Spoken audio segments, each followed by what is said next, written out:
Hello YouTube, Bane 666 here.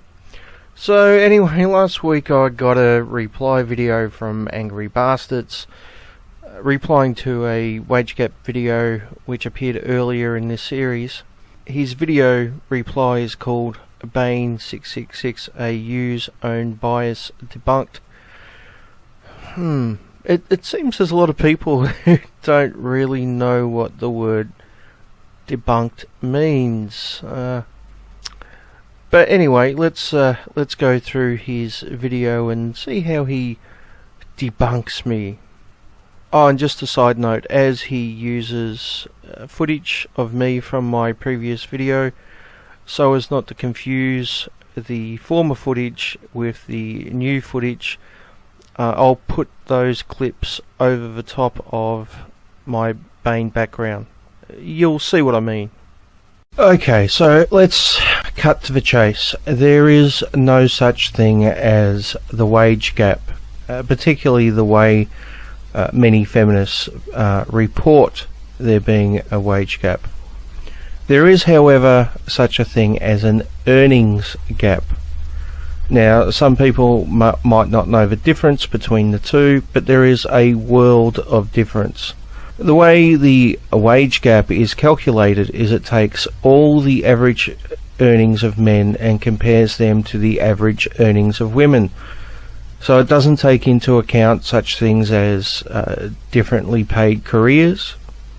Bane, I can debunk that by this video right here from Jason Unreal. Isn't the capitalist always saying, get your hand out of my pocket?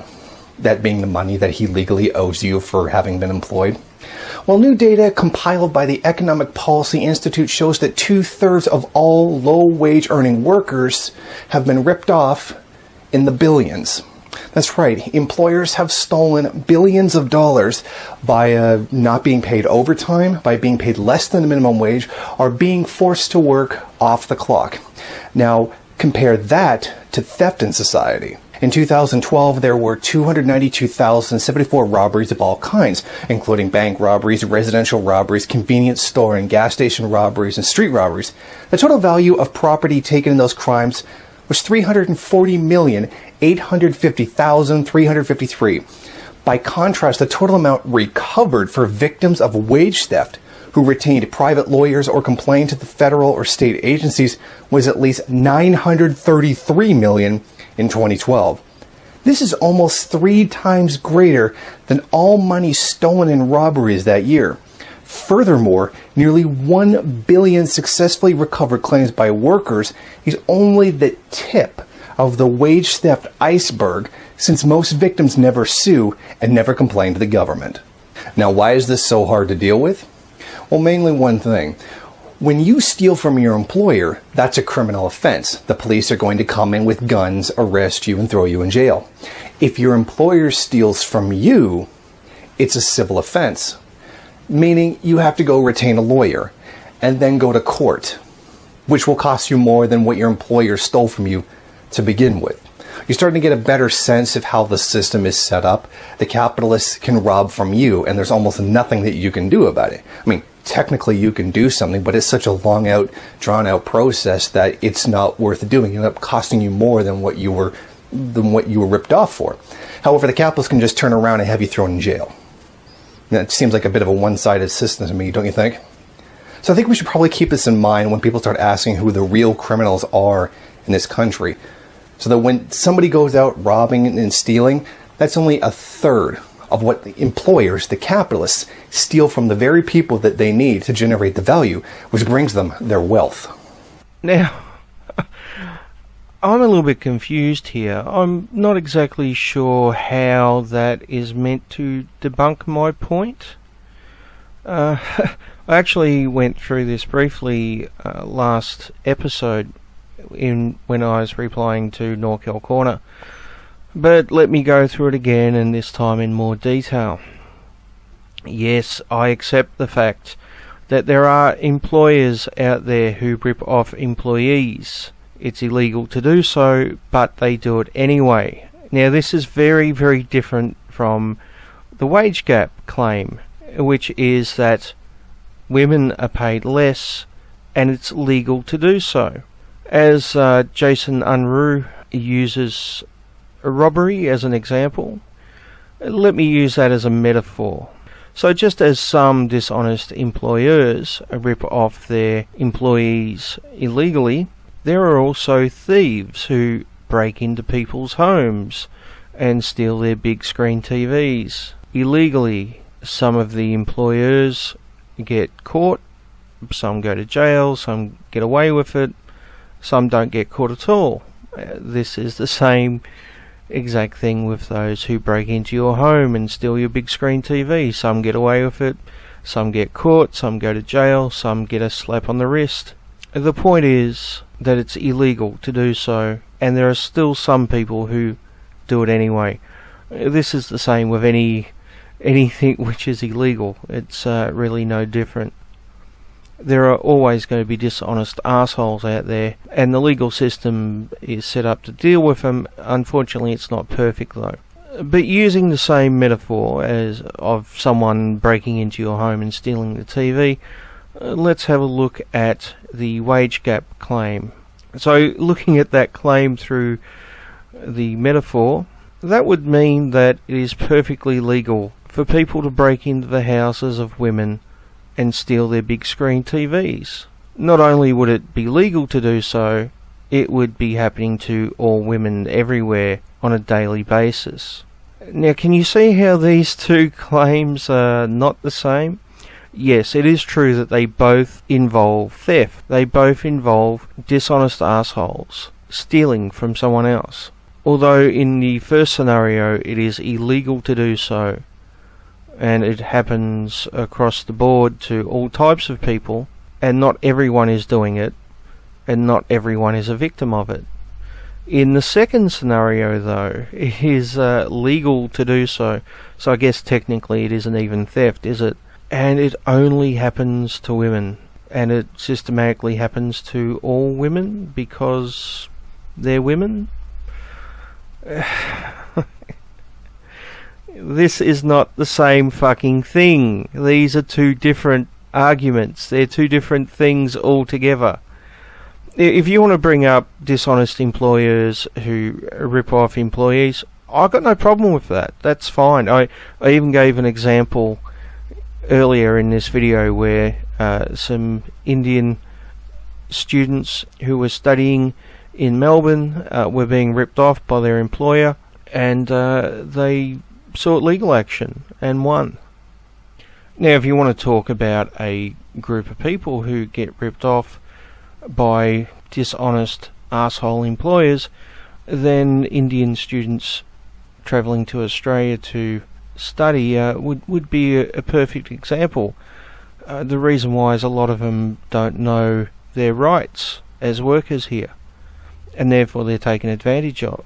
For example, 7-Eleven investigation exposes shocking exploitation of convenience store workers. The nation's biggest convenience store chain is ruthlessly eroding wages of its workers. This first part of a joint Fairfax Media Four Corners series of articles blows the lid on a scandal that demands action. Australia's biggest convenience store chain, 7-Eleven, is under fire for paying many of its staff as little as $10 an hour before tax, with the company's own figures suggesting up to 2/3 of its stores are ripping off their workers. A joint investigation between the ABC's Four Corners and Business Day found collusion between franchisees on a scam known as the half-pay scam. The harrowing story of Sam Pendham is typical of those caught up in the scam. A student from India with 3 degrees, Pendham came to Australia in 2011 and worked at 3 different stores under 4 franchisees in the Gold Coast region. Recurring nightmare. Pendham still has nightmares from his time working at 7-Eleven, where he worked long shifts of up to 16 hours without a proper break. He was robbed twice in the space of 18 hours by a man in a balaclava brandishing a long serrated knife. Both times his boss scolded him for not fighting back to stop the robber taking $180. All should fight or do throw the towel on him, something, punch him. Why did you give the money like? He recalls his boss saying. Pendham was paid $10 an hour at one store and $14 an hour at another store, which is well below the award rate of more than $24 an hour. not including penalty rates for working nights, weekends or public holidays. He was doing the job of two people, having to watch petrol pumps if someone drove off without paying for petrol. He footed the bill, serve customers, clean the store and stock shelves in a busy store all on his own. The long hours put him in breach of his visa conditions. It gave the franchisees leverage to threaten to go to the authorities to have his visa cancelled if he complained about his salary or working conditions. Explosive internal documents reveal that between July and August this year 7-Eleven head office reviewed the payroll compliance at 225 stores and found that 69 stores had ongoing payroll issues. This is equivalent to 1 in 4 stores based on 1 month's review. The range of apparently illegal activity by franchisees extends beyond wage fraud and includes blackmail and withholding passports and driver's licenses of staff. The documents, seen by the joint investigation, show franchisees are continuing to flout the law and are continuing to underpay staff even when caught out by the Fair Work Ombudsman. Fair Work has recently launched a full-scale investigation into wage fraud across 7-Eleven's network of stores. It was the third time in 6 years the wage regulator had conducted raids on 7-Eleven, with each raid showing little improvement.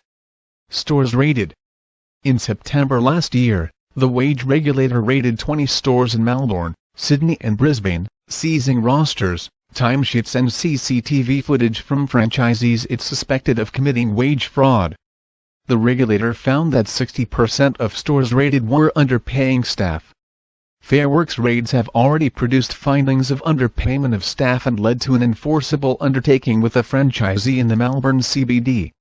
Separate to the raids, it has launched legal action against a franchisee in Blacktown in Sydney's west for underpaying workers. Nobody told me. Pendham says he tried to quit many times but it was difficult finding another job and he had university fees, rent and other living expenses. Eventually I couldn't take it anymore and I went back to India for 3 months, he says. Pendham is now an Australian resident working in a restaurant, earning the correct wages.